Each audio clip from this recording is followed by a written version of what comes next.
There are so many new details on this Nintendo Switch 2 rumor fiasco that we've got to go over all of it. So a special weekend edition of Good Morning Mario and Good Morning Switch fans. I want to talk all about what has been updated in the past 24 hours regarding this Switch 2 situation, as well as why I feel so strongly about it. I think it's important that I explain that piece of the puzzle to you. So what's going on, everybody? It's Zach from SwitchForce. As you know, yesterday, this Brazil podcast, this journalist said, oh, the Switch 2 is looking like it's delayed till 2025. I've heard from 5 sources across 3 continents.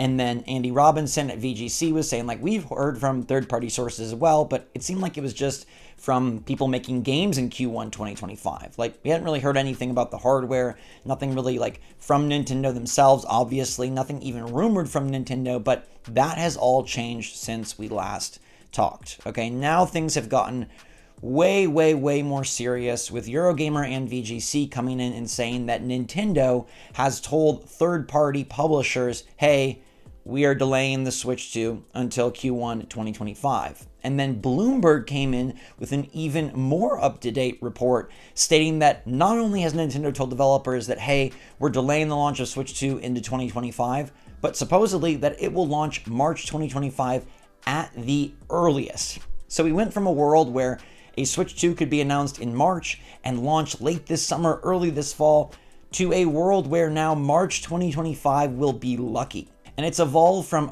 some people making games that we know across the globe are releasing their games in 2025 to no, Nintendo's actually briefed third parties on what's going down, and Nintendo themselves have told these people yeah, sorry, we had to delay the console. Now, the big reason given for this delay is because their first party lineup is not where they want it to be. And the main way of interpreting this is okay, the big 3D Mario that's rumored, maybe it needs more time. Or maybe Metroid Prime 4 is just taking forever. But the secondary way of interpreting this is that Nintendo wants to ensure they have a month-by-month release gauntlet for when the Switch 2 comes out. And so maybe it's not even the launch software, but maybe it's rather software down the line. Maybe they know they can get Mario 3D out in November, but they're not so confident in what they can hit for January, February, March. And they would rather delay this thing and ensure that, hey, we have a nice, consistent lineup. I've also seen some people say that maybe they delayed it because they just can. They're greedy, they can milk the Switch for another year, and maybe they want to pass PS2 as the best-selling console. That to me seems incredibly unlikely, although I absolutely do believe that Nintendo is all about dollars and cents when it comes down to it. Unfortunately, fun, fan love, what's cool, what would be exciting, what would really shock the world, don't really matter all that much to the executives. They look at dollar and cents, and if they can make a nickel more here and a dime more there, $100 here and 100,000 there, they're going to do it. The Switch 1 continues to sell excellently, and actually that's probably to our own detriment. And look, you might think this is good news, I don't have to buy a new console, I'll get to play all the awesome games on Switch 1. But here is where my issue with this comes in. Look, it really does seem like the Switch 2 has been delayed. Either that, or Nintendo is flooding the market with all sorts of false information to make everyone look dumb and to take us off their trail. For a while, everyone was thinking the Switch 2 is coming, the Switch 2 is coming, the Switch 2 is coming, going to be checking every day in March. Maybe Nintendo doesn't like that. Maybe they're aware of how keyed in everyone was and wanted to throw them completely off the scent. But I give that about a 5% chance, 95% chance this actually is going to be delayed to 2025. And here is the big issue, okay? It's not wow, gee, I want to buy a new console. It's at this point in the life cycle, now that Tears of the Kingdom's out, now that Mario Wonder's out, now that this console has been pushed, Nintendo ain't gonna have a ton of big stuff to fill the gap. It's not all of a sudden 3D Mario and Metroid Prime 4 are just gonna release now. Everything big is gonna be saved for Switch 2. And that's exactly what the Brazil podcast said, that yeah, all their big software is being saved for Switch 2. We'll definitely get our remasters and remakes, but for me, my own opinion, I'm a bigger fan of Nintendo's big, bold tentpole titles. And you will not be getting tentpole titles until the Switch 2 comes out, especially after a delay. Look how strange things are right now. It's going to be the first February in a long time without a general direct, without Nintendo first-party announcements. Pioro says next week is going to be an unexciting partner showcase, and that bums me out. Are there a million games to play? Absolutely. I don't say this from a point of there's nothing to play. I have nothing to play.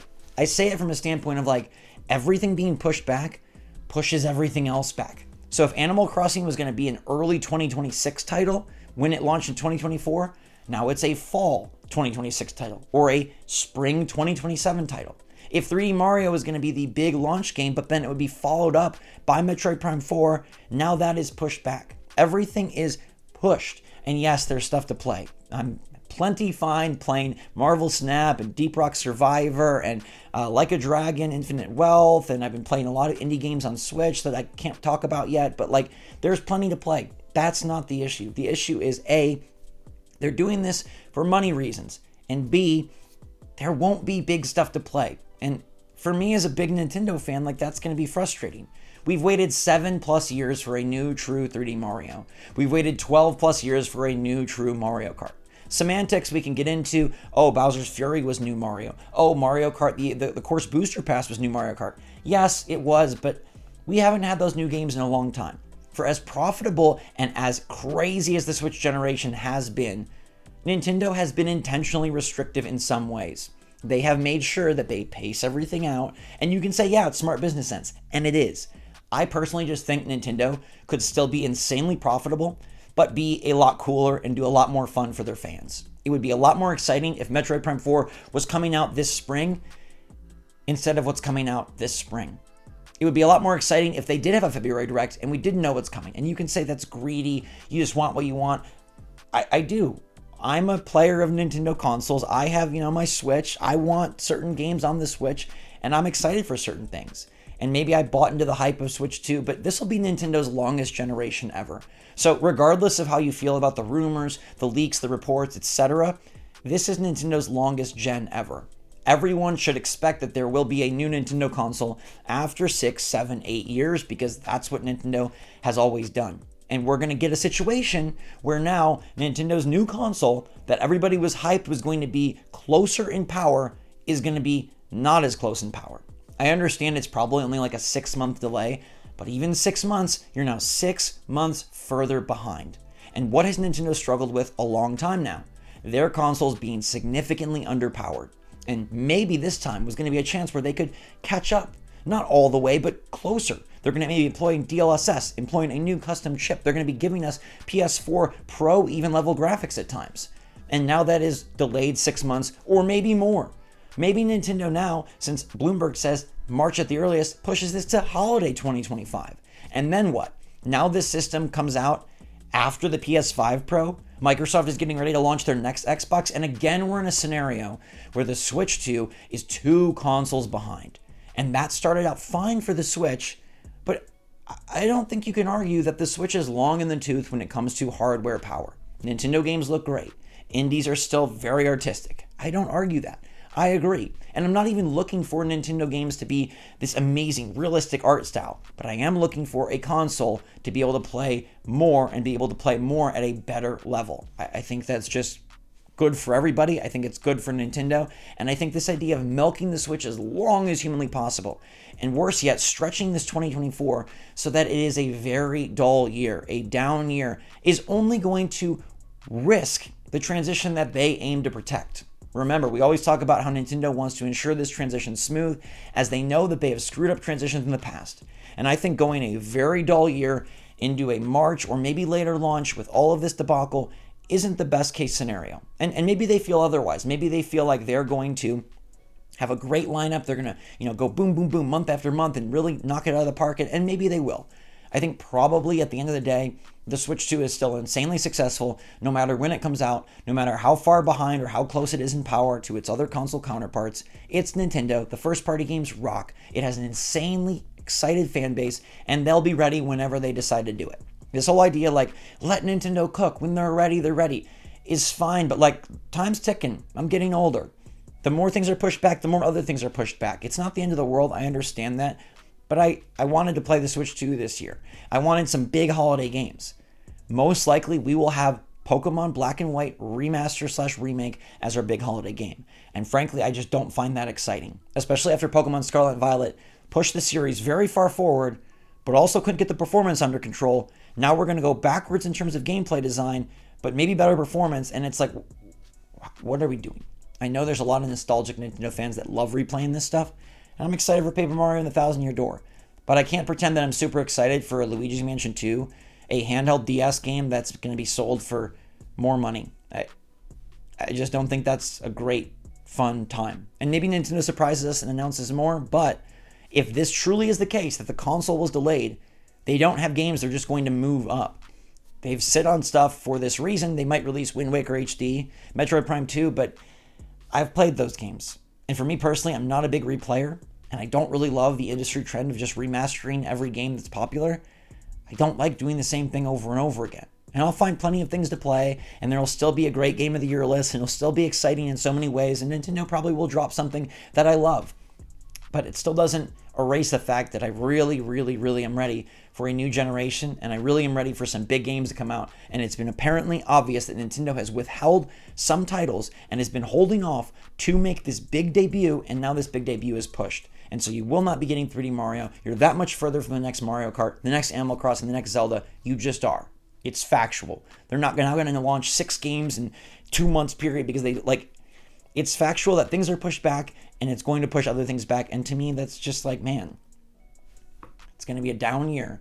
And I feel like in this Switch generation, despite the sales, despite great indies, despite some smaller titles that have really excelled and exceeded expectations, we've had quite a few down years for a console that's making Nintendo money hand over fist. And I think maybe they could do a few cooler things by the fans and still be insanely profitable. Maybe I'm crazy, but that's what I think.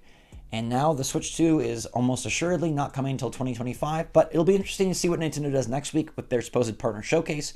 If they decide to do some sort of Switch 2 tweet, trailer reveal later this spring/summer, and what the heck they decide to announce in June. Because if they're not going to have a big direct now, and the console is pushed, I don't know what happens in June. Pokemon Presents will assuredly announce Pokemon whatever's coming this year. I don't know what they do. We may not have any direct from Nintendo until September. We might not have 2 general directs. We might miss February and June. That is a possibility, and I don't see how that sounds fun. No matter if you think Nintendo is doing the right thing business-wise, no matter if you're fine to play what you already have on your backlog, can we agree that missing a direct, missing 2 directs, missing 9 months of directs is kind of boring? Let me know your take in the comments down below. It is what it is. We'll move on, obviously. What can we do about it? But, man, I just wish things had been a bit different, and I wish that this console had come out this year. And it does seem like with Bloomberg, VGC, Eurogamer, and now a much more substantiated report of where this is coming from and how it's being told to different companies, it seems like it's legit, and I'm expecting the Switch 2 in 2025, barring some crazy surprise from Nintendo in March or April timeframe. But let me know what you think in the comments down below, everybody. Hope I made some sense here, just trying to get you to understand why it bugs me so much. Thanks for watching. Thanks for listening. Always appreciate you. Stay safe, stay healthy, stay happy, stay positive out there. Until next time, SwitchForce out.